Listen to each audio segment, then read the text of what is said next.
On a quelque chose de commun tous, c'est cet ADN de la solidarité et de la générosité. Parce que les entrepreneurs ne sont pas que là pour aller gagner des profits. Une vie sans engagement est une vie fade. Qu'est-ce qu'on risque ? Obtenir du bonheur ? Le bien de tous et l'affaire de chacun. Vous écoutez Génération Bien Commun. Je suis Thomas Tixier et tous les 15 jours, je reçois un invité qui s'engage au service du bien commun. Ensemble, nous discutons de son parcours, de ce qui l'anime au quotidien et de ses actions concrètes en faveur de la société. Rejoignez-nous dans ce podcast pour découvrir des échanges sans tabou avec ceux qui osent s'engager.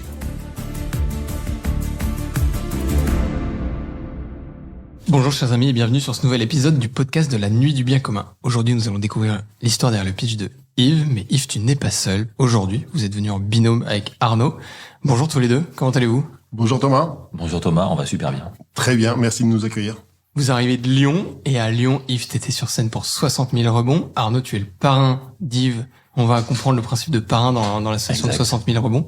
Mais déjà, est-ce qu'en 2 mots, vous pouvez l'un puis l'autre vous présenter ? Honneur aux vieux, Arnaud, j'ai 54 ans, je suis entrepreneur, j'ai une boîte de conseil, et puis je suis parrain dans l'association de 60 000 rebonds depuis 4 ans et demi. Et Yves est ton premier Yves est filleul. Mon deuxième filleul, voilà. T'as combien de filleuls aujourd'hui ? Aujourd'hui, j'en ai 3 qui sont en train de rebondir. Ok. Et ça se passe bien, voilà. J'ai 45 ans, Yves, entrepreneur, pendant plus de 10 ans. Et j'ai connu l'association 60 000 rebonds lorsque j'ai liquidé mes sociétés en 2020.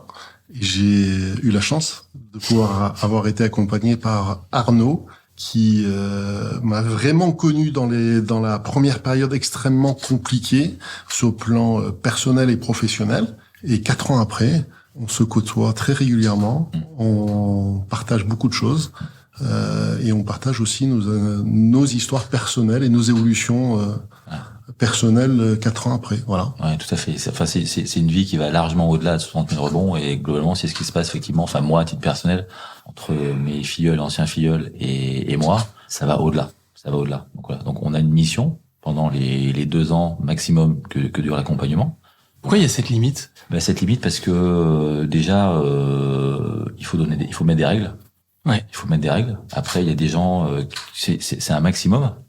Alors, le rebond, on souhaite qu'il se passe avant. On veut pas forcément qu'il se passe trop vite parce que le temps est un facteur très très important dans le cadre du rebond. Il faut s'accorder du temps pour bien. C'est comme le principe des courbes de deuil. Tu peux pas passer toutes les étapes d'un coup. Exactement. Voilà. Il faut s'accorder du temps, ce qui est pas évident parce que chez 60 000 rebonds, on a des gens qui sont en détresse affective, économiques et qui ont besoin tout de suite de gagner leur vie pour payer le loyer, rembourser les dettes, ouais. Mais on leur dit le temps c'est important, donc on leur donne du temps. Donc on a 2 ans. Après, je pense que 2 ans c'est une règle qui est légitime parce qu'on doit être capable de rebondir en 2 ans. Il y a plus de 90% de résultats positifs chez 60 000 rebonds dans les 2 ans, donc ça marche. En fait, c'est éprouvé quoi. C'est éprouvé depuis plus de 11 ans maintenant. Et puis si on doit faire 26 mois au lieu de 24, on va le faire. On n'est pas des bourreaux à ce niveau-là. mais par contre, il y a des gens aussi qui tapent à la porte. Nous, on est des bénévoles. On veut aider les gens, on veut les accompagner de manière très très professionnelle. Et à un moment donné, la règle elle est connue dès le départ. Et si on reste dans l'association et qu'il se passe plus rien, il y a peut-être quelqu'un qui a besoin de nous et qui ne peut pas rentrer dans l'association parce qu'on a encore cette personne-là. Donc voilà. Ouais, d'accord. C'est des choix qui sont. Ouais, il faut aussi avancer. Exactement. C'est des choix qui sont pas évidents parce que des fois il y a une personne, les rares personnes qui n'ont pas rebondi au bout des 2 ans, on se sépare, mais dans la gratitude, la vie continue, les liens affectifs et professionnels, ils continuent. 60 000 rebonds, il y a un accompagnement individuel et un accompagnement collectif. Par contre, l'accompagnement collectif, au bout des 2 ans, il ne peut pas avoir lieu. Ok. Voilà. Si on se redonne un peu, Yves, 60 000 rebonds, le cœur de la mission, c'est quoi ? Le cœur de la mission de 60 000 rebonds, c'est d'accompagner les entrepreneurs ayant liquidé sur 2 rebonds. Le rebond personnel pour se reconstruire avec un coach ou une coach, et le rebond professionnel pour construire un nouveau projet professionnel, soit dans le salariat, soit dans l'entrepreneuriat, avec un parrain, lui-même généralement chef d'entreprise ou cadre dirigeant d'une grosse structure. Alors le rebond professionnel, ça me semble assez simple à comprendre pour ceux qui nous écoutent et qui n'ont pas forcément entrepris avant. Il y a un échec dans la liquidation, donc il faut se reconstruire, il faut redémarrer. Mais pourquoi tu nommes en premier le rebond personnel ? Le rebond personnel, parce que déjà on ne naît pas chef d'entreprise, donc avant d'être chef d'entreprise, on est une personne physique avec la singularité de son histoire personnelle, éducative, familiale. Et avant d'envisager de rebondir sur le plan professionnel, il faut reconstruire tout simplement la personne. La personne sur 2 plans principalement, sur le plan psychique, sur sa santé mentale, parce que à titre personnel, moi j'ai connu la dépression après la liquidation, donc c'est une période extrêmement compliquée puisque c'est une remise en cause totale des valeurs ou des fondements sur lesquels je m'étais construit. Ça va plus loin qu'un licenciement quand tu te fais, j'allais dire jeter, mais même de façon un peu sale de ta boîte. Ça va beaucoup plus loin parce qu'il y a aussi un engagement en tant que chef d'entreprise total dans le projet que j'avais construit. Il y a un engagement financier. Les banques vous oublient rarement dans ces moments-là. Et donc il y a plusieurs enjeux. Il y a l'enjeu personnel de se reconstruire sur le plan psychologique, sur le plan familial, sur le plan financier également. Et retrouver des bases solides pour pouvoir rebondir. Et c'est de quoi on parle lorsqu'on parle de bases solides? C'est pouvoir retravailler sur finalement sa raison d'être, et redonner du sens finalement à son action et à sa volonté d'agir sur le présent, tout simplement. Et ensuite, lorsque cette période qui fait partie finalement aussi des différentes phases de deuil, on peut envisager ensuite, dans un deuxième temps, un travail avec le parrain sur imaginer un nouveau projet professionnel. Ouais. Cette première approche que j'avais eue avec Arnaud, finalement, c'était 4 à 6 mois de travail d'abord avec un coach ou une coach, pour commencer ensuite à envisager de travailler avec son parrain sur le rebond professionnel. Le parrain, t'es le lion vers le retour à une vie... Oui, il faut être prêt. Moi, j'ai tendance à utiliser cette image. En fait, la liquidation, c'est un tremblement de terre. Donc, ta maison, c'est ton entreprise, et ton entreprise s'est écroulée. Ta maison s'est écroulée d'un seul coup. Et en fait, le job de la coach, c'est de faire table rase de ce tas, de rendre la partie bien lisse. Et comme ça, on va pouvoir reconstruire solidement un projet. Après, on va reconstruire une maison, une belle maison. On va faire des plans, on va faire les fondations. Et quelque part, on va acheter la maison si on décide de repartir dans l'entrepreneuriat, et on va louer la maison si on décide de partir dans le salariat. Je prends un peu cette image pour que les gens un peu comprennent. Hyper clair. Et voilà, mais tu peux pas reconstruire sur des ruines. Donc d'abord, il faut nettoyer les ruines. Et ça, c'est le job qui est fait entre l'entrepreneur en rebond et le coach. Parce que il y a une période où, en général, la liquidation est souvent associée aux 3D, les dettes, la déprime ou dépression et le divorce. Et Yves en a très très bien parlé. Il était à 2,5 sur 3. Et il a eu une force mentale colossale pour que, et sa femme l'a très bien accompagné pour qu'il n'y ait pas de divorce, que ça se passe bien. Et moi, la nuit du bien commun qu'on a vécu à Lyon, ils étaient juste devant moi, et c'était waouh. C'était beau à voir toute cette famille. Mais par contre, t'es acculé effectivement sur des dettes et de la dépression, comme il a dit, quoi. Et donc, il faut évacuer tout ça. Toi, en tant que parrain, tu peux être parrain parce que t'es passé par là, parce que t'as une expérience d'accompagnement. Qu'est-ce qui t'a amené là? C'est une rencontre personnelle qui m'a fait découvrir l'association. Okay. Ça, c'est très important. Et puis moi, je dis souvent, alors même si, je le dis sérieusement, mais souvent on me dit mais non. Moi, j'estime que je suis pas un entrepreneur de pacotille, mais j'ai une boîte de conseil. Donc en fait, j'ai pas de stock, j'ai pas de salariés, j'ai pas d'entrepôt, j'ai pas d'actifs. Donc je minimise le risque dans l'entrepreneuriat. Donc moi, je suis complètement admiratif des gens que j'ai en face de moi, des gens sérieux, investis. Alors il y a des gens qui ont peut-être eu un problème de gestion, mais il y a des gens qui ont très bien bossé et puis qui ont décidé de mettre toutes leurs économies et puis d'ouvrir un restaurant qui a ouvert en février 2020, un mois avant le Covid. Voilà. Ouais, boom. Boom. Il y a des gens qui ont eu des mauvais clients, qui ont décidé d'arrêter de les payer pendant quelques mois. Et puis la trésorerie, c'est le sang des entreprises. Donc tu peux être en bonne santé, si t'as plus de sang qui coule dans tes veines, t'es mort. Il y a des histoires comme ça, des histoires d'associés, il y a tout ça. Et je me sens des fois un peu redevable par rapport à ces gens-là, de pouvoir les aider. Et puis on fait des rencontres vraiment formidables, quoi. C'est quoi votre première rencontre à tous les deux? C'est passé comment? Alors, il y a 2 choses. La première rencontre au niveau groupe mensuel, donc on s'est vu au niveau du groupe mensuel, mais après on a besoin de se voir de manière individuelle. Donc la première fois qu'on vous voit, en gros, vous êtes en groupe et on vous dit Yves, je te présente, tu vas avoir un parrain dans l'association, c'est Arnaud, tu vas accompagner Yves. Tout à fait, c'est ça, c'est exactement ça. Et après, de manière individuelle, on s'est vu chez Yves, mais il avait du mal parce qu'encore il était dans une période où il se sentait pas bien. Et bon, Yves, il est multicasquette, mais il a une double compétence qui est dans le monde de tout ce qui est, on va dire, la cuisine au sens large du terme et le management. Et donc, il m'a accueilli l'hiver autour d'un très très bon pot-au-feu. Mais il a entrouvert la porte, Yves. Et pourtant, c'est un beau et grand gaillard, mais il a entrouvert la porte parce qu'il osait à peine passer la tête dehors. Donc, sa première rencontre, c'est ça. Et on se dit, waouh. Et là, on se dit, ok, on y va. Et puis, on a passé un très très bon moment ensemble. Et puis voilà. Et puis, c'était le début de la belle histoire, quoi. C'est extraordinaire, c'est quand même, parce que tu laisses, toi, un inconnu à ce moment-là. Donc là, vite fait présenter un groupe. Moi, je suis curieux d'un truc, Yves, c'est, autant Arnaud, j'ai compris le chemin que t'as fait, mais toi, Yves, pourquoi t'es allé à cette réunion avec laquelle on t'a présenté Arnaud en disant, tiens, ça peut être ton parrain. Alors, à un moment donné, tu te dis, j'ai besoin d'aide. Sans aide, je vais pas m'en sortir. J'ai une femme extraordinaire qui a été ma colonne vertébrale pendant de très longues années et qui l'est toujours aujourd'hui. Et je la remercie, mais à un moment donné, il faut avoir un tiers externe. Et finalement, je me suis tourné vers l'association 60 000 rebonds parce que j'ai découvert par d'ailleurs mon avocat qui m'a orienté vers l'association 60 000 rebonds. On dit, Yves, je pense que vu ta situation, c'est le moment pour toi de les contacter. Ouais, il a été prescripteur pour toi. Il a été prescripteur, et ça, c'est quand même un point extrêmement positif dans le cheminement de l'entrepreneur. C'est que même aujourd'hui, les tribunaux de commerce dans toute la France commencent à bien connaître l'association et le monde du rebond en général, et ont cette capacité à conseiller les entrepreneurs ayant liquidé à s'orienter vers cet écosystème. C'est audible à ce moment-là, de la part de ces personnes-là? Alors, c'est audible, en tout cas pour l'entrepreneur, je pense que c'est un filet de secours qui disent ça existe.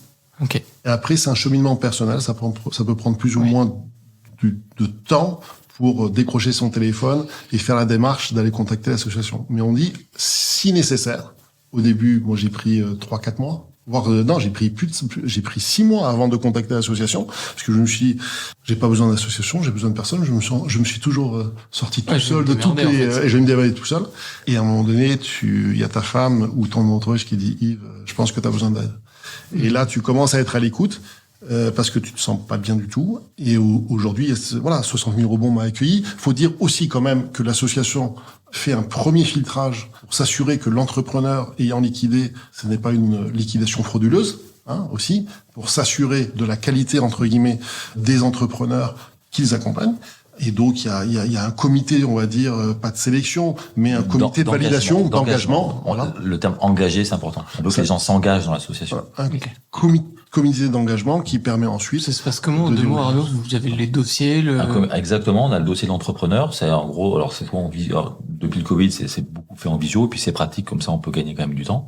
Et c'est le parrain référent et le ou la coach référente du groupe, donc en l'occurrence moi et puis quelqu'un d'autre, qui faisons le comité d'engagement de tous les membres de l'association qui rejoignent l'association, quel que soit leur statut, que tu sois entrepreneur, coach ou parrain. Parce que c'est important de... Oui, en fait, ça concerne pas que l'entrepreneur qui a liquidé. Voilà, c'est important, comme l'a dit Yves, de s'assurer, alors même si c'est pas évident, de voir quel est le but vraiment de l'entrepreneur. Bien s'assurer que il vient pas là pour avoir juste des séances de coaching, entre guillemets, gratuites, qu'il y a un vrai sujet de fond et que voilà, on repartage ensemble les valeurs de l'association, la bienveillance, le professionnalisme, la solidarité, enfin des choses comme la confidentialité, des valeurs très très fortes qui permettent de mettre à l'aise là-dessus. Et puis on donne des règles aussi, parce que voilà, enfin c'est très important de dire que par exemple tout à l'heure on en parlait, de dire que l'accompagnement c'est un accompagnement qui dure jusqu'à 2 ans. On donne toutes ces règles-là au départ pour pas prendre les gens par surprise, qu'encore une fois c'est très très important. Donc c'est un entretien souvent très émouvant, parce que c'est quand même la première fois que, comme l'a dit Yves, il a mis 4 à 6 mois avant d'oser le faire. Mais quand après on se dévoile, on dit ok, voilà où j'en suis, voilà ce que j'ai fait, voilà mon parcours. Donc j'ai réussi. Et les gens d'ailleurs, on pourra peut-être en parler, mais ils oublient qu'ils ont réussi quand ils ont échoué. Mais je pense, moi c'est ce que je dis quand on a échoué, parce qu'on est tombé. Et forcément, t'es tombé, c'est que t'as oublié, parce que si tu tombes, c'est que tu tombes de haut, c'est que t'es monté avant. Et les gens, ils ont tendance à l'oublier, ça. Parce que pour tomber, il faut être haut, parce que sinon tu tombes pas. Donc on n'hésite pas à leur dire dès ce moment-là. Et puis on partage donc les valeurs de l'association, l'organisation. Puis après nous on débriefe à 2 avec l'autre personne avec qui on fait l'entretien. Et très très généralement on garde la personne, mais ça peut arriver parce que c'est aussi de la sélection, de dire bah non, là on pense que ça correspond pas au positionnement de l'association, ou ça correspond, ou les valeurs on n'est pas adéquates, et puis on donne un no-go. Parce que ce qui veut dire que pour l'entrepreneur, c'est un peu la première fois où tu viens raconter à des inconnus tes réussites. J'ai bien noté le point, Arnaud, mais aussi l'échec qui t'a amené là et... C'est une phase difficile, en fait, en tout cas, en ce qui me concerne, ça a été un moment un peu difficile dans le sens où ça demande deux choses. Un, l'acceptation de sa situation. Ouais. Accepter et reconnaître qu'on a besoin d'aide et que...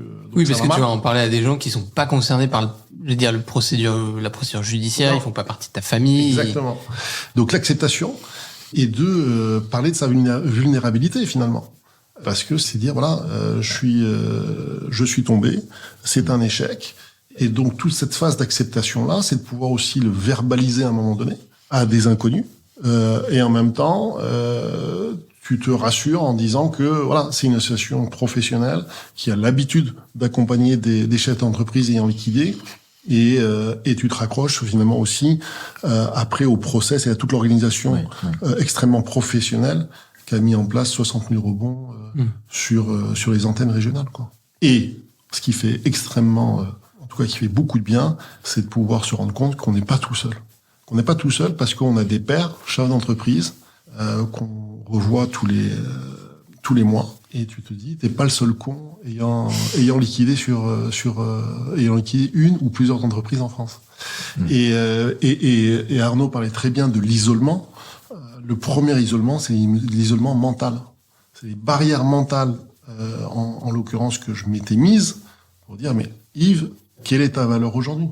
Alors que j'avais levé plusieurs millions d'euros, que j'avais une quarantaine de salariés, et tu as très bien dit à l'instant, on oublie ses succès pour se concentrer sur l'échec, parce que l'échec pour moi n'était pas une option. L'échec n'a jamais été ni envisagé ni envisageable. Qu'est-ce que ça veut dire? Est-ce que ça veut dire qu'en tant qu'entrepreneur, j'ai un peu le sentiment, moi j'ai jamais entrepris, au mieux j'entreprends dans la boîte, quoi. Donc, le niveau du risque, je me sens très proche de ce que tu disais tout à l'heure, Arnaud. Tu vois, si un vrai pépin demain, c'est pas pour moi, quoi. Pour autant, j'ai le sentiment que les entrepreneurs que j'ai autour de moi qui réussissent, ils sont dans le mindset, Yves, que tu viens de décrire. C'est l'échec est pas une option et ça leur permet de dépasser pas mal de caps et de faire des réussites. Pour autant, c'est un peu cet état d'esprit qui fait que le jour où tu tombes, hyper compliqué de te reconstruire. Est-ce qu'il y a un entre-deux qu'il faut capter quand t'es entrepreneur, ou est-ce qu'en fait c'est aussi la réalité de la vie, t'as ta force et ta faiblesse quand tu retournes la pièce, quoi? C'est rigolo parce qu'on en parlait pas. On a participé avec Arnaud il y a 3 semaines à une conférence d'un expert qui disait que la persévérance était l'une des grandes qualités d'un entrepreneur et qui permettait justement d'accomplir de grandes choses, en tout cas d'accomplir son rêve de créer de l'entreprise et de pouvoir la développer. Mais attention à l'entêtement. Et attention à l'entêtement et finalement à s'enfermer dans la persévérance qui fait que justement cette qualité-là devient un défaut. Comment tu fais la différence? Faut écouter, je pense. Enfin, moi, il faut écouter. Il faut oser écouter des tiers. Enfin, moi, encore une fois, je suis un entrepreneur pas codille. Non, je ne dis pas ça de manière à galvauder les choses, mais je pense qu'il faut savoir s'entourer de bonnes personnes, de tiers, et puis écouter par rapport à ça. Parce que voilà, enfin, ça c'est mon point de vue là-dessus. Alors certes, oui, et après il y a les structures de gouvernance de l'entreprise. Aussi. Et je pense que les structures de gouvernance de l'entreprise sont l'une des clés pour éviter que le chef d'entreprise prenne des décisions seul. Souvent, on parle de solitude du chef d'entreprise qui est réelle, notamment lorsque la navigation est difficile. On sait qu'on a connu ces dernières années une navigation difficile avec les différents événements, mais la qualité des structures de gouvernance est clé pour que justement le chef d'entreprise ne soit pas le seul décisionnaire de son entreprise. Et souvent, la difficulté du chef d'entreprise à ce moment-là, le chef d'entreprise devient un frein pour sa propre entreprise. Et ça, c'est vérifié et vérifiable. C'est vérifié et vérifiable sur plusieurs périodes. Donc oui, écouter, savoir s'entourer, ça c'est clé, mais c'est souvent difficile pour des solo-entrepreneurs qui ont une quarantaine, cinquantaine de salariés, qui sont peut-être dans des modes de fonctionnement un peu plus, de manière un peu plus patriarcale, traditionnelle, à avoir des systèmes de gouvernance un peu plus diversifiés, un peu plus délégatifs, sur le mode délégatif, démocratique. Mais c'est l'une des clés, oui. Ce qu'on explique par rapport à tout ça, c'est que l'échec, c'est une expérience. On essaie de leur dire, c'est une expérience qui est malheureuse, mais c'est une expérience de la vie qui est pas mortelle. On les accompagne par rapport à ça, mais c'est une expérience. Il y a des pays anglo-saxons où tu peux pas être au bord d'une boîte si tu n'as pas échoué. Ouais, ça, c'est très français Le problème, en France, t'as pas le droit de réussir. T'as pas le droit de réussir parce que si tu réussis, t'es taxé de privilégié, voire de riche, et puis on peut imaginer ce qui se passe derrière. Mais en même temps, t'as pas le droit d'échouer. La ligne de crête, elle est quand même très très étroite. Et nous, on a tendance à dire, quand on parle de 60 000 rebonds auprès d'entrepreneurs, auprès de jeunes entrepreneurs, auprès d'étudiants qui veulent se lancer dans l'entrepreneuriat, de dire, mais on est là, osez. Voilà, c'est comme au cirque, hein, c'est le cirque, vous vous balancez, et puis nous, on est le filet. Et plus ils vont savoir que des associations comme la nôtre existent, plus les gens peuvent oser entreprendre. Parce que derrière, on est là. Ça, pour moi, c'est fondamental. Et puis, ce qu'on disait tout à l'heure aussi, on parlait de réunion collective, et ce que disait Yves est très juste de dire le collectif est important.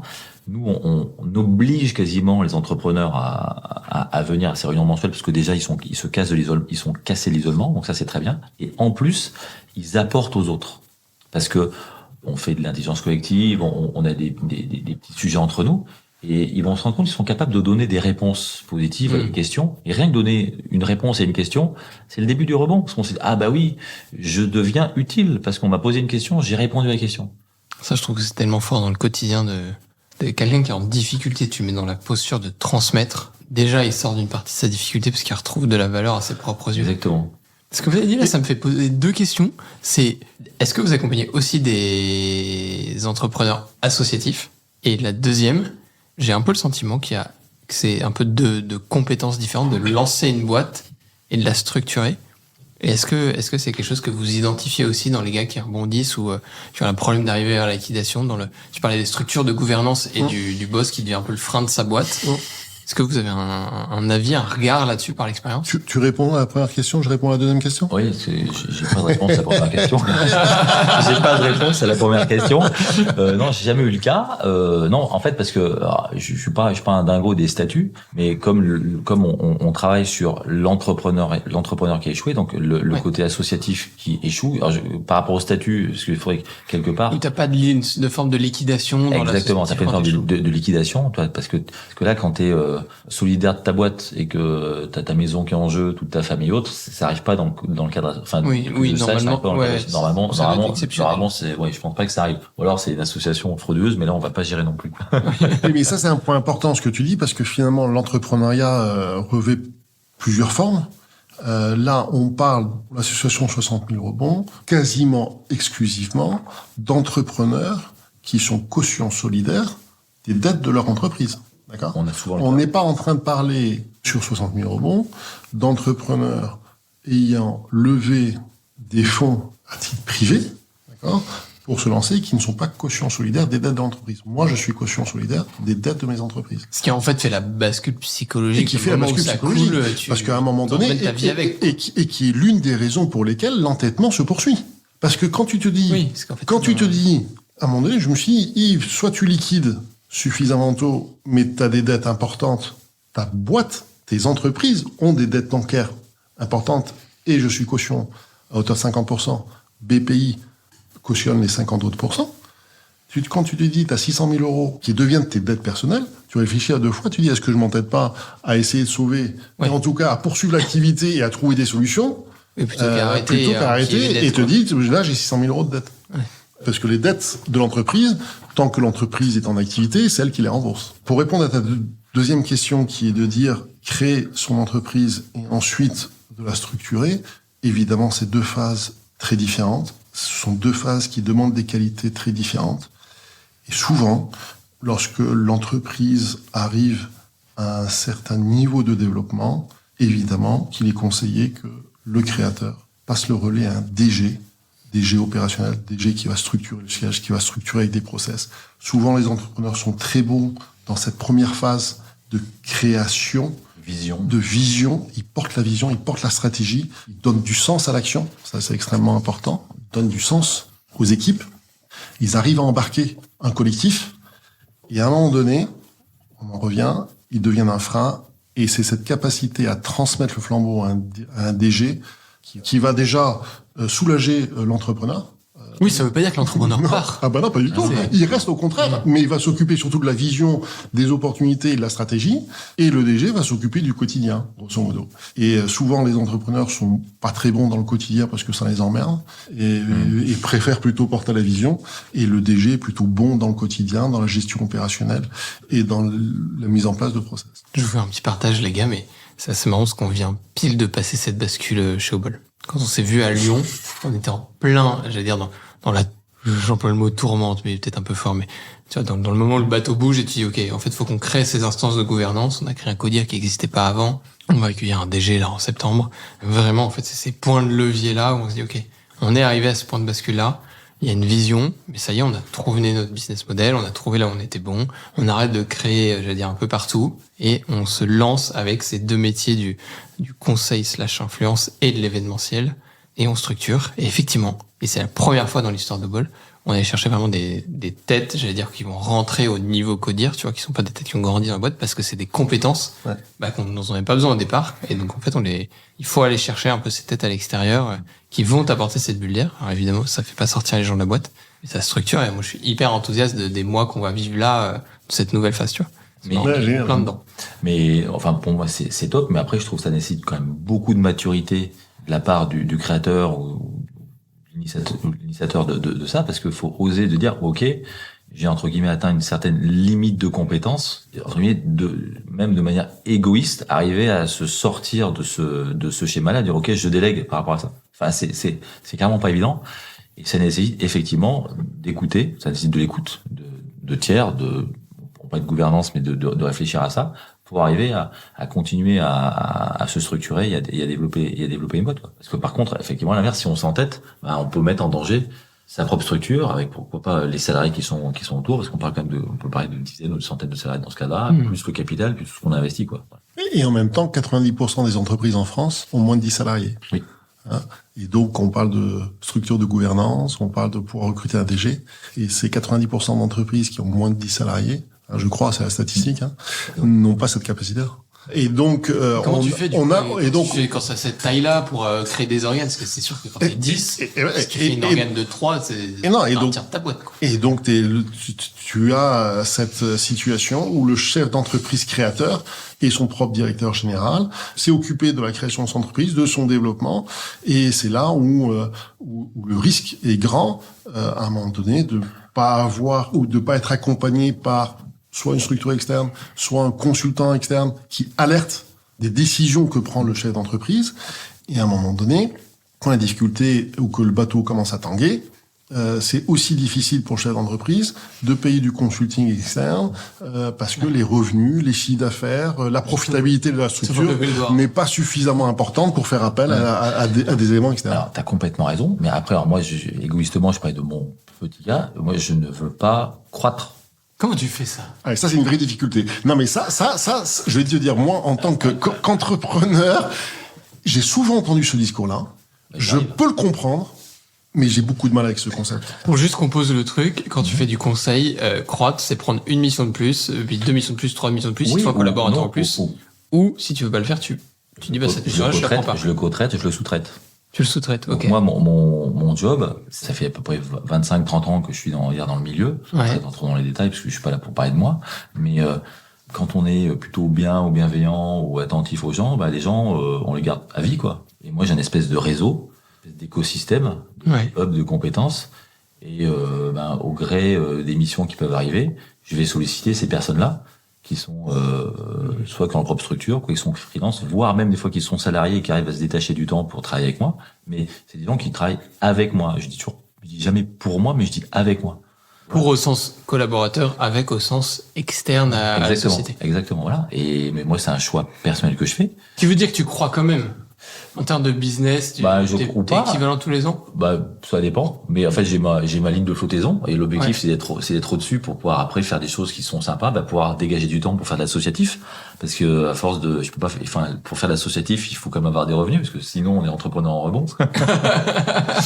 Donc, il y a ça. Et puis après, pour pouvoir accompagner, des startups ou des choses, ou avoir du temps pour soi, ainsi de suite. Donc, Enfin, en tout cas, moi, ça fait... En fait, t'as un aiguillage, si je peux dire ça, dans la manière dont tu raisonnes ton business. Oui. Tu prends en interne ou t'aiguilles. Oui, c'est ça. Je travaille un peu à un hub de compétences par rapport à ça, et j'essaye de sélectionner des projets ou d'être opportuniste au sens très noble du terme. C'est que je vois des opportunités et je sais travailler sur ces opportunités-là. Les gens qui me connaissent, en général, ils me posent une question, ils se disent, il va peut-être trouver la réponse, que ce soit de manière directe ou indirecte. Ouais. Ouais, je suis dans la solution. Alors, on est dans des pays où souvent on parle beaucoup de problèmes. Moi, je suis plutôt quelqu'un de solution.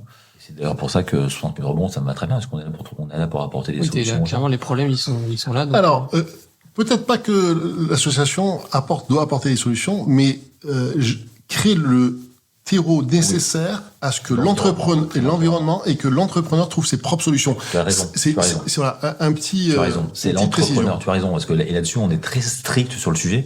Et je rebondis, sans jeu de mots, sur ce que tu viens de dire. Effectivement, c'est le rebond de l'entrepreneur. C'est-à-dire qu'en fait, moi, en tant que parrain, je le dis dès le départ à mes entrepreneurs, je n'ai pas une routine qui dit, ah bah tiens, Yves, je vais l'appeler tous les lundis matins à 8h pour savoir comment il va, comment ça. Non. Par contre, et c'est le cas avec tous les entrepreneurs que je suis, ils savent que je suis disponible H24. Donc je suis en réactif par rapport à ça. Yves va m'envoyer un SMS. C'est à l'entrepreneur en bon, en l'occurrence, c'est toi, Yves, là. Il est acteur de son propos. Il est acteur de son propos. Donc moi, je suis à sa disposition, parce que je m'engage à ça. Mais encore une fois, je suis pas son père, sa mère, ou voilà, son intendant. Comment tu fais émotionnellement? Il y a des moments où tu dois te dire, pétard, en fait, faudrait que je l'appelle, genre, de sortir de là, de le secouer un peu, je sais qu'il peut rebondir, mais...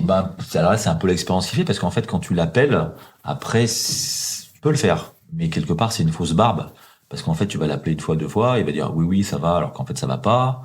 Et... Oui, alors que si c'est lui qui appelle, il sera prêt à dire... Faut que ça vienne de l'entrepreneur. C'est une démarche personnelle. Et à un moment donné, il y a deux moments qui se rejoignent. Le moment où l'entrepreneur active, où elle déclique pour utiliser, entre guillemets, son parrain pour son rebond et les outils mis en place par 60 000 rebonds. Ouais.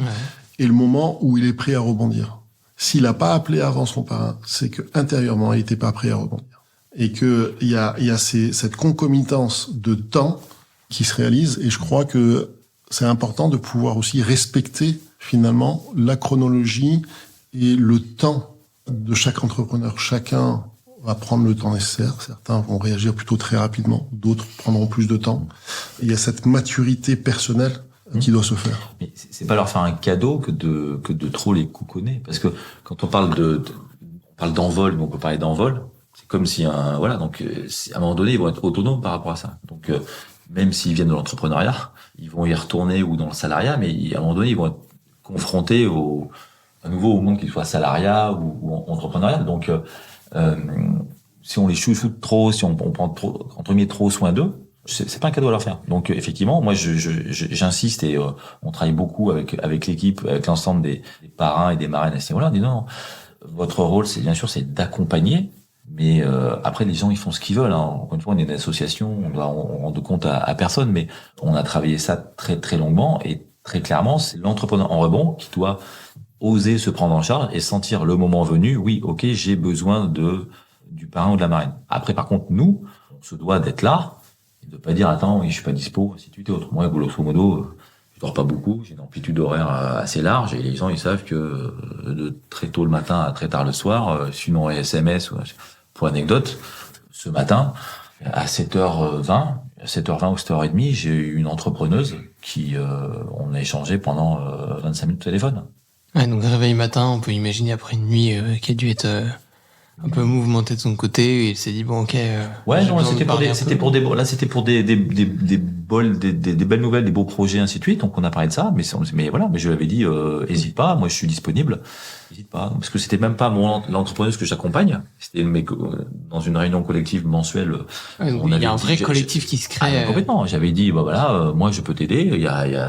Elle avait un thème, elle avait choisi un thème, elle dit qui peut m'aider par rapport à ça. On était 5-6 à lever la main, et puis elle était en train de faire le tour des popotes. Et moi je lui dis tu peux m'appeler sans aucun problème le matin de bonne heure, je me lève très tôt, il y a pas de souci. Elle l'a fait, ça a duré 20-25 minutes, et puis voilà. Trop bien. Mais ça c'est l'exemple même où un entrepreneur, une entrepreneuse n'est pas seul, a des personnes ressources à qui appeler.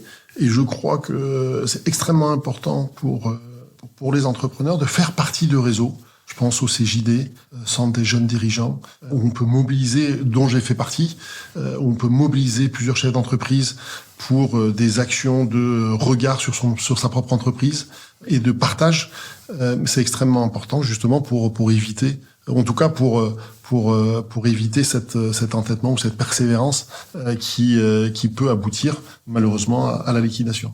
Et pas que, parce qu'il y a des facteurs aussi externes. Hein. On vit pas sur une île. Hein. Une entreprise est liée évidemment à son environnement économique et liée. Oui, tu peux prendre des tuiles que t'as pas vu venir. Qu'on n'a pas vu venir, voilà. On a eu le cas de gens qui ont mis toutes leurs économies dans un restaurant. Ouais. Et le restaurant, date d'ouverture, février 2020. J'ai eu le cas dans mon groupe. Oui, c'est juste mauvais timing, quoi. Ça fait très mal. Ouais. C'est peut-être un ressenti très personnel comme ça, mais je me dis, c'est quand tu te plantes un peu, toi, dans le temps long, t'as pu faire des efforts et tout, il y a une forme de difficulté, mais il y a la sueur de ton front, et t'as essayé. Quand t'as des événements aussi forts que celui-ci, alors heureusement, ça arrive pas non plus tous les 4 matins, mais qui d'un coup crachent tout avant que t'aies vraiment pu y aller et tout. J'ai une vraie compassion pour les gens qui passent là-dedans. Tout à fait. Quelle violence, quoi. Ouais, c'est une lessiveuse, hein. Tu passes dans la lessiveuse, là.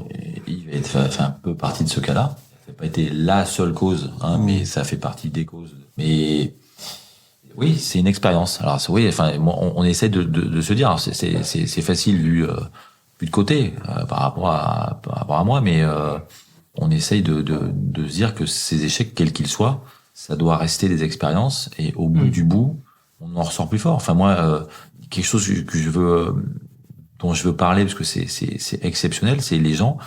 On les voit se transformer physiquement. On parlait de l'accompagnement de 2 ans. Ouais. Moi, j'ai l'exemple d'un entrepreneur. J'accompagnais pas, mais il est arrivé en même temps que moi dans l'association.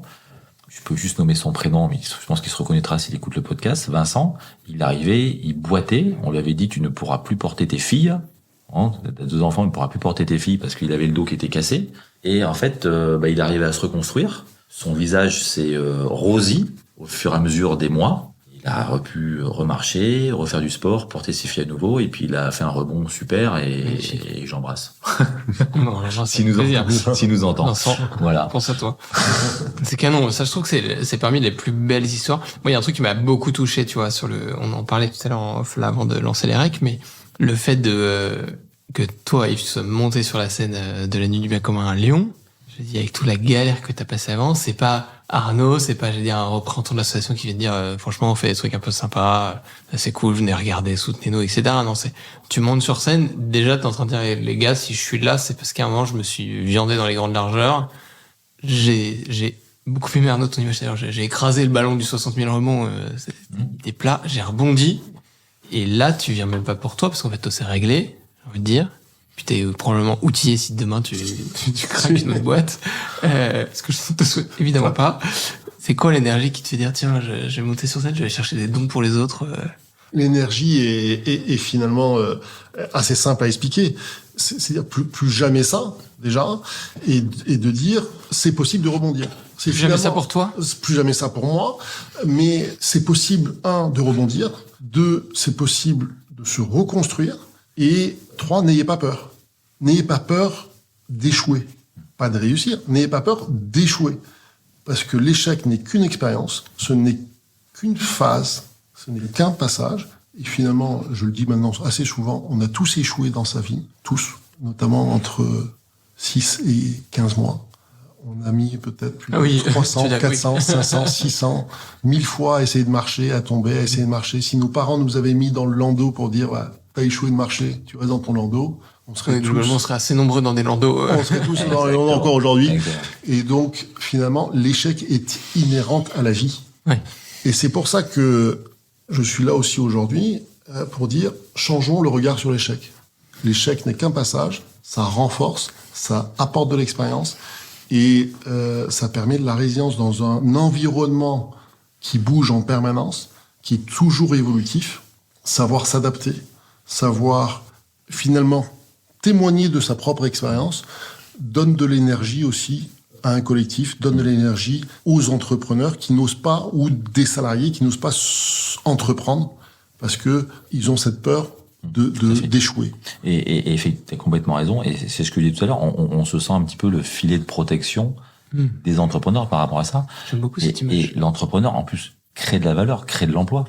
Les gens qui rebondissent en tant qu'entrepreneurs chez 60 000 rebonds, en moyenne, ils créent 3,5 emplois directs. Sachant qu'en France, Ça veut dire qu'en fait, ils réouvrent une boîte, la plupart. Exactement. Enfin, quand on décide c'est à peu près 40% du temps, on rebondit sur de l'entrepreneuriat. Et dans ce cadre-là, on crée à peu près 3,5 emplois. Okay. Sachant que face à un emploi direct, il y a à peu près un emploi indirect.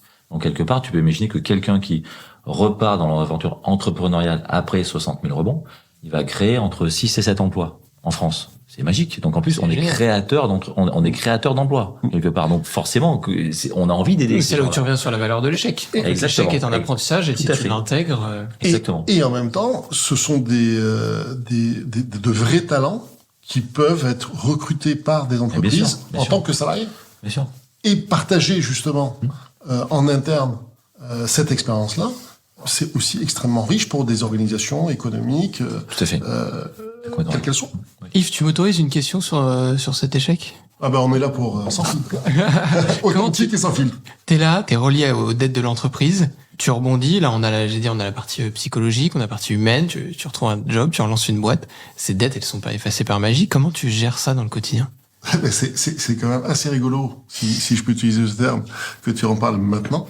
Parce que j'ai reçu, et c'est véridique, un courrier il y a 1 mois maintenant, de mon ancienne banque, que je ne vais pas nommer, en dire, Monsieur Gaspard, je vous rappelle que vous êtes solidaire de vos dettes de vos entreprises à telle hauteur. Ouais. Merci de nous les régler sous 1 mois. Évidemment, c'est des dettes extrêmement importantes qui me restent dues. Et comment on gère ça? Quand j'ai reçu ce courrier-là et que je l'ai partagé avec mon épouse, on a pris un petit coup de massue, même si je savais que ça allait arriver un jour, puisque jusqu'à 5 ans après liquidation, vous êtes redevable des dettes de l'entreprise. Au bout de 5 ans, il y a un tacite. Si ça t'a pas été demandé, ça te sera plus demandé. Exactement. Okay. Là, il me restait 6 mois. Mais c'est assez classique dans ce système-là. C'est la fin. Il y a une petite alarme rouge sur la fin du procédure. C'est là que ça Exactement. Et on s'est dit que finalement, c'était juste une étape supplémentaire, que on n'allait pas être perturbé par, en tout cas, cette demande-là, qu'on allait la traiter de manière extrêmement rationnelle et en étant accompagné par des conseils pour trouver tout simplement une solution. Et surtout, tout le processus par lequel nous sommes passés ces 4 dernières années nous permet de relativiser certaines choses et de revenir à l'essentiel. Et finalement, revenir à l'essentiel, aujourd'hui, ce sont nos enfants et notre famille. Voilà. T'as combien d'enfants? J'ai 3 enfants qui ont 18 ans, 16 ans et 14 ans. Comment ils vivent le rebond de leur papa? Alors, ils le vivent plutôt très positivement, évidemment, mais ça dit aussi une chose, qu'ils ont extrêmement mal vécu, la liquidation. Parce que un entrepreneur, derrière entrepreneur, c'est souvent un mari, parfois et souvent aussi un père, qui est forcément ébranlé sur ses positions, et ça a eu un impact sur nos 3 enfants. Mais aujourd'hui, je suis assez fier de dire et de leur avoir démontré, ou de la démontrer, de leur avoir donné comme force de dire on peut échouer, on peut tomber. Mais ce qui est important, c'est pas l'échec, c'est cette capacité à se relever. Et aujourd'hui, en étant l'exemple qu'ils ont eu dans leur enfance, ils pourront se dire, lorsqu'ils vont rencontrer des échecs, parce que inévitablement, que ce soit à titre personnel ou à titre professionnel, ils vont rencontrer des échecs, de dire on peut s'en sortir, on peut trouver les outils et la force nécessaire intérieure pour se relever. Et c'est en fait finalement ce message éducatif que j'ai voulu transmettre à nos 3 enfants. Je suis super touché de la manière dont on parle Tu parlais tout à l'heure, Arnaud, de ces fameux 3D avec le dernier point du divorce. Quand tu préparais ton pitch, tu m'as dit non mais je veux pas les employer parce que moi le 3D je l'ai pas vécu. Et la manière dont tu parles de ta famille, on peut imaginer à quel point ça a aussi fait une force dans la famille, ça vous a soudés autour, j'imagine. Ça nous a soudés. Forcément, il y a eu des moments de très très grande turbulence, mais finalement, on se dit qu'on est liés à vie maintenant.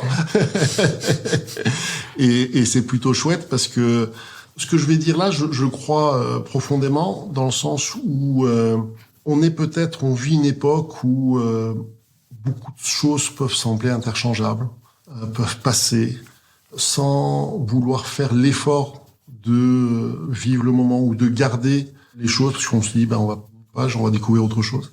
Ça a été une véritable force pour nous, avec mon épouse, de dire non, on va se battre pour ce en quoi on croit. On croit en notre relation, on croit en ce qu'on a construit avec nos 3 enfants, et on veut poursuivre ça. Certes, on n'a pas toujours été d'accord. On s'est beaucoup fâchés, on s'est beaucoup disputé, mais finalement, il y avait plus de choses qui nous rassemblaient que ce qui nous divisait, ou nous séparait, tout simplement. On accompagne les familles chez 60 000 rebonds, non? On en parle. Après, alors moi là-dessus, c'est plus le job du coach que du parrain. Après, Yves, on en a un peu parlé, mais encore une fois, on est une amitié respective, donc de toute façon, je dis souvent, il a mon numéro, il fait ce qu'il veut par rapport à ça. Mais dans la phase de reconstruction, donc la phase initiale dont tu as parlé Yves tout à l'heure, avec l'accompagnement avec le ou la coach, pour travailler sur cette notion d'échec, de courbe de deuil, ainsi de suite. Donc il y a un côté très personnel qui peut être travaillé avec le coach. Et d'ailleurs, à ce titre, ce qui est très important, c'est que, comme je dis tout à l'heure, dans les valeurs, on a la confidentialité. Ouais. Moi, je rentre pas dans la relation coach-entrepreneur rebond. Et le coach, il a besoin de me dire des choses qui seront nécessaires au rebond professionnel de l'entrepreneur. Il va venir vers moi par rapport à ça. Mais il y a une certaine étanchéité. Comme ça permet à l'entrepreneur d'être en lâcher prise et de tout dire par rapport à ça. Donc voilà, c'est pas que je ne veux pas répondre par rapport à ça, mais c'est quelque chose qu'on peut aborder. Ça, Yves pourra peut-être en parler plus avec le ou la coach qu'avec le parrain. Mais après, j'ai envie de dire, nous, la relation qu'on a avec Yves, il va l'aborder comme il pourrait l'aborder avec un ami, quoi. Ouais, c'est plus ça. Après, oui, quand j'ai dit que sur les 3D, il était à 2,5, parce que il m'a dit qu'effectivement, il l'a dit, ça tanguait fort, mais qu'ils ont eu un courage et surtout la clairvoyance de dire que ce qui les unissait, c'était largement supérieur à ce qui pouvait les diviser ou les séparer. Voilà. Ça tanguait fort, notamment lorsque tu vis l'arrivée des huissiers à la maison. J'en avais parlé lorsque je suis monté sur scène, et que c'est ton fils qui ouvre la porte. Donc c'est extrêmement compliqué. Mais encore une fois, ça a été surtout une valeur éducative qu'on a voulu transmettre à nos enfants, et de dire que c'est important de se battre pour ce en quoi on croit. Je suis assez bluffé de ce rebond et de la manière dont on parle. C'est fort, en fait, on est dans une société où, effectivement, tu l'as dit très justement, on remplace les choses assez facilement, et se battre pour garder ça. Tu parlais, Arnaud, tout à l'heure des collaborateurs. J'adore cette phrase, quand on a un collaborateur, on l'a à vie. Ça m'a toujours interpellé. Aujourd'hui, tu peux changer de boîte. On nous dit, nous, ma génération, tu vas changer 10 fois de boîte, tu vas changer de métier et tout. Et pourtant, il y a 3-4 générations, tu faisais ta vie dans une usine. Je pense que tu la faisais aussi avec une équipe, avec un collectif, et où t'étais bien. Et aujourd'hui, il y a beaucoup de changements de boîte, parce qu'il y a des boîtes dans lesquelles t'es pressurisé, et c'est la compétence qui est intéressante, mais tout ce que tu représentes autour est pas pris en compte. Et en fait, dans ce que tu racontes là, t'es complètement allé prendre en compte, en fait, la boule de cristal de la vie de famille, en disant, ok, ça, c'est le truc que je veux garder. Et on le sait, vous l'avez dit, il y a plein d'entrepreneurs, qui, malheureusement, cette bulle, elle explose. C'est quoi le conseil que t'as envie de donner à une épouse, à un époux dont le conjoint, vis ce que tu as vécu, pour réussir justement à garder cette bulle? Voilà, moi, souvent je dis, je fais que témoigner. Je donne pas de conseils parce que c'est tellement personnel. Là, on rentre vraiment dans la sphère intime. Ouais. Je peux simplement dire que ça m'a obligé, ce que j'ai vécu, ça m'a obligé de me transformer à titre personnel. C'est-à-dire que j'ai décidé de m'engager avec un coach autre que celui de 60 000 rebonds, pour travailler sur les raisons, ou en tout cas travailler sur les causes qui m'ont amené à cette situation-là, et à me transformer à titre personnel pour regarder les choses différemment. Et quand je dis regarder les choses différemment, c'est porter un regard différent sur sa vie personnelle, sur sa vie professionnelle, sur sa vie sociale, sur réfléchir à ce que t'impose la société, ou les normes, ou les valeurs prônées par les médias traditionnels. Et finalement, c'est cette transformation personnelle, interne aussi, qui m'a permis de consolider la vie familiale. Et pas de rester sur une posture, finalement, de conquête, de puissance, de valorisation vers l'extérieur, Et encore une fois, de revenir vers l'essentiel. On en parlait en t'attendant, on en parlait de ça, quoi. C'est quoi les notions de réussite? Qu'est-ce que c'est que la notion de réussite? De travailler, c'est peut-être parce qu'on est maintenant on est entouré de coachs autres, mais quand on parle de pleine conscience, ainsi de suite, de faire des choses en étant vraiment conscient de les faire, et pas parce qu'on les fait, parce que on a des biais tout autour de nous qui nous disent faut le faire, et puis voilà. Donc, mais c'est un vrai travail costaud à faire. Mais par contre, quand il est fait, il est réfléchi, c'est un vrai accomplissement, quoi. Voilà. Et autant effectivement Yves que moi, de par nos parcours pro, perso, ainsi de suite, il y a des choses que l'on fait et qui sont d'assez ordre, quoi. Réapprendre à finalement avoir son entourage différemment, à voir le monde qui nous entoure avec de nouvelles paires de lunettes, tout simplement, avec de nouveaux yeux, et finalement remettre du sens ou son sens qu'on veut donner à nos actions et à l'action que l'on mène. Donc, à un moment donné, moi, j'ai tout simplement dit, ma priorité, c'est ma famille. Oui. Ma femme m'a dit aussi une chose, à un moment donné, il faut que tu changes, Yves. Et donc, c'est prendre sa part de responsabilité. À un moment donné, en tant qu'entrepreneur, mari, père de famille, je me suis senti la responsabilité de changer, d'évoluer, pour garder ce qui était le plus important pour moi. Et est-ce que si j'extrapole et que tu avais fait cette prise de conscience, si je puis employer le terme, avant, tu penses que même dans la manière dont tu aurais géré ton entreprise, est-ce que ça t'aurait aidé? C'est facile de refaire l'histoire, hein, mais c'est facile de refaire l'histoire, parce que c'est toujours qui de l'œuf ou de la poule provoque l'enchaînement. Très certainement, parce que j'aurais pris des décisions de manière assez différente, peut-être de manière plus collégiale, de manière plus démocratique. Aujourd'hui, tu revivrais pas l'histoire de la même manière, quoi. Je revivrais pas l'histoire de la même manière, et avec le recul, je me dis quand même qu'il y a eu beaucoup de très bonnes choses de réaliser, hein.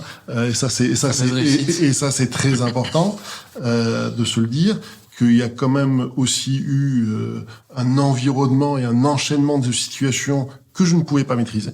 Et c'est là où, à un moment donné, sur le plan mental et sur le plan d'action, je me suis recentré en disant sur quoi tu peux agir et sur quoi tu ne peux pas agir.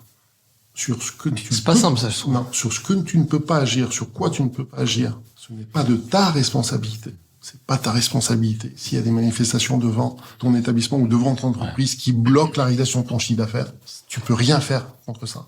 Par contre, c'est ta responsabilité de pouvoir anticiper les choses. C'est ta responsabilité de pouvoir orienter des décisions d'une certaine manière et reste focus sur ces décisions-là et sur ce champ d'action-là. Et donc, la question principale, c'est quelle était ma part de responsabilité dans la poursuite de ma vie personnelle, familiale et de couple, tout simplement. Ça fait très coach, mais c'est vrai que je trouve que, tu vois, même quand tu quittes une boîte en tant que collaborateur, quelle que soit la manière dont ça se termine, je me suis dit, tiens, ok, si j'en suis arrivé à la décision de prendre le départ, parce que je suis assez convaincu que ce que tu dis, Arnaud, on peut rester très longtemps pour moi dans une boîte, si ça se passe bien, s'il y a un bon dialogue et tout. Mais en fait, quelle est ma part de responsabilité à l'intérieur? Ça peut être une part de choix, hein. Je prends la responsabilité justement de sortir, mais comment je l'assume en mode, C'est comment un choix n'est pas subi, mais choisi. Ouais. Hein, c'est pas simple, hein, dans le quotidien. Et c'est pas simple. Et à quel moment tu changes de posture pour ne plus subir, hein. Et c'est cette phase-là où justement tu décroches ton téléphone, t'appelles 60 000 romans, tu dis maintenant j'en ai marre. Évidemment, c'est pas un processus qui se fait aussi rapidement, mais tu décroches et tu dis voilà, je m'engage sur ce chemin. Et je ne subis plus. Et c'est valable dans tous les secteurs d'activité, dans ta vie perso, dans ta vie pro, dans tes relations sociales. Tu choisis tes amis, tu choisis avec qui tu as envie de passer des vacances, tu choisis la manière d'agir dans l'éducation de tes enfants, dans la vie de couple que tu as envie d'avoir avec ton épouse, etc., etc. C'est pas simple tous les jours, mais c'est aussi un état d'esprit, tout simplement. Mais oser, j'en discutais avec un entrepreneur la semaine dernière. Oser dire je me suis trompé, oser dire je me suis trompé ou j'ai tort. Waouh. Enfin, on est quand même en France, hein. Je rappelle que l'emblème c'est le coq, hein. On est quand même fiers, on a les pieds dans la merde, on est quand même fiers. Donc oser le dire, c'est pas évident, alors qu'en fait c'est tellement bon de le dire. C'est tellement bon de le dire. Mais ça on le sait qu'une fois qu'on l'a dit et qu'on a vécu ce qu'on a vécu derrière, quoi. Voilà. Ça c'est voilà. Mais effectivement, il faut. Et puis je rebondis sur ce que tu disais, effectivement. cet effet de dire faut qu'on reste focus sur ce qu'on est capable de maîtriser, c'est très important parce que on bouffe une énergie sur des choses dont on n'a pas la maîtrise. Il y a tout un tas de cas quand tu réfléchis dans ton quotidien. Il y a plein de choses sur lesquelles en fait t'as pas de prise et tu passes ton temps à te plaindre de ces sujets-là. Donc tu bouffes de l'énergie alors que si tu es focus sur vraiment, comme l'a dit Yves, sur des choses que tu es en maîtrise, tu gagnes, tu arrives quoi. Les gars, on arrive un peu au terme de cet épisode. J'ai envie de vous laisser un peu le mot de la fin avec une question. Qu'est-ce qu'on peut faire concrètement là, pour les gens qui écoutent, pour 60 000 rebonds? Alors... J'ai séché Arnaud. Tu n'étais pas prêt avec la question. Non, moi je suis toujours prêt. Non, je suis toujours prêt. Non, je rappelle que j'ai plusieurs casquettes chez 60 000 rebonds. Chez 60 000 rebonds, ça marche. Comme je l'ai dit, il y a plus de 90% de succès. Donc on cherche des ressources. Donc quand je dis des ressources, alors oui, ça peut être des ressources financières, parce que je parle pas pour nous, on est bénévoles, hein, mais on cherche des ressources pour capitaliser notre expérience, pour pouvoir aller se développer sur les territoires. Nous, notre objectif, c'est par capillarité, aller dans les territoires. Avec Yves, quelque part, on est lyonnais, les entrepreneurs qui échouent à Lyon, c'est, entre guillemets, facile de venir nous voir. Mais si vous êtes à 30 ou à 50 km de Lyon, vous avez en plus une perte de chance, parce que c'est compliqué d'aller venir nous voir à Lyon. Donc, on essaye de se développer territorialement. Donc, on a besoin de ressources continuelles. C'est des dons, quoi. Des dons financiers par rapport à ça, c'est évident. Parce que ça marche. Et notamment quand tu es entrepreneur, parce qu'il faut se dire, demain, c'est un peu mon France travail. Tu finances ton filet, quoi. C'est mon France travail, je finance mon filet, effectivement. Donc, j'achète du fil et puis on a les couturières qui font la maille. Et on a aussi besoin de ressources humaines. En tant que coach. Alors, il faut être coach certifié, il faut être coach avec de l'expérience, mais, les portes sont ouvertes. On a besoin également de parrains et de marraines. Et notamment, alors moi dans mon équipe, dans mon groupe, on a des retraités qui sont complètement géniaux. Mais si on peut être en plus d'actifs, je dirais, et travailler et prendre un peu de temps pour accompagner en tant que parrain ou marraine, c'est génial parce que là on a un effet miroir en tant qu'entre pairs qui est beaucoup plus exacerbé, et beaucoup plus précis. Donc et ça c'est génial. Donc j'incite tous et toutes, on a beaucoup d'entrepreneurs en France. Comment on peut te contacter? 60 000 rebonds sur LinkedIn? 60 000 rebonds. Alors moi, à titre personnel, oui, j'ai un compte LinkedIn, il y a pas de problème. Il est d'actif, ça sera avec plaisir. Après, c'est une fédération d'associations, donc il y a la fédération nationale, et puis nous, on est en Auvergne-Rhône-Alpes, donc il y a 60 000 rebonds en Rhône-Alpes. Mais moi, j'ai aucun problème. J'ai aucun problème par rapport à ça. Je le ferai avec beaucoup de bienveillance. Voilà. Et si c'est moi, je vais voir comment ça se passe, mais il y a pas de problème, je vais le gérer. Aucun problème, Thomas. Merci. Et vas-y, Yves. Peut-être pour clôturer, moi, en tant qu'ambassadeur de 60 000 rebonds, ayant fait une école de commerce, on avait parlé, je crois, à l'issue de la Nuit du Bien commun à Lyon. Au contraire, pouvoir ouvrir des portes d'écoles d'ingé, d'écoles de commerce, pouvoir témoigner, de dire, voilà le parcours et qu'est-ce qu'on peut en ressortir comme enseignement. Ça peut être toujours très intéressant pour des étudiants de 18 à 25 ans, de dire, voilà, cessez de vouloir devenir quelqu'un, soyez vous-même, et vivez Audi, quoi. Sans filet, sans risque, et avec financer le filet. Plaisir. Voilà, financer le filet. Financer le filet, voilà. Osez. Merci les gars d'être venus pour ce premier épisode à deux voix. C'est nous, Thomas, on est ravis d'avoir fait cette première à deux voix. Voilà. Merci à toi. Et chers amis, merci de nous avoir écoutés jusqu'au bout de cet épisode, et puis on se donne rendez-vous dans 15 jours pour un nouvel épisode. Bonne journée. Merci d'avoir suivi cet échange, j'espère qu'il vous a plu. N'hésitez pas à vous abonner à notre podcast et à lui mettre une note de 5 étoiles sur les différentes plateformes d'écoute. Ça nous aidera à le faire connaître. Retrouvons-nous dans 15 jours pour un nouvel épisode de Génération Bien Commun, où nous continuerons à vous partager les témoignages de ceux qui s'engagent au service du bien commun.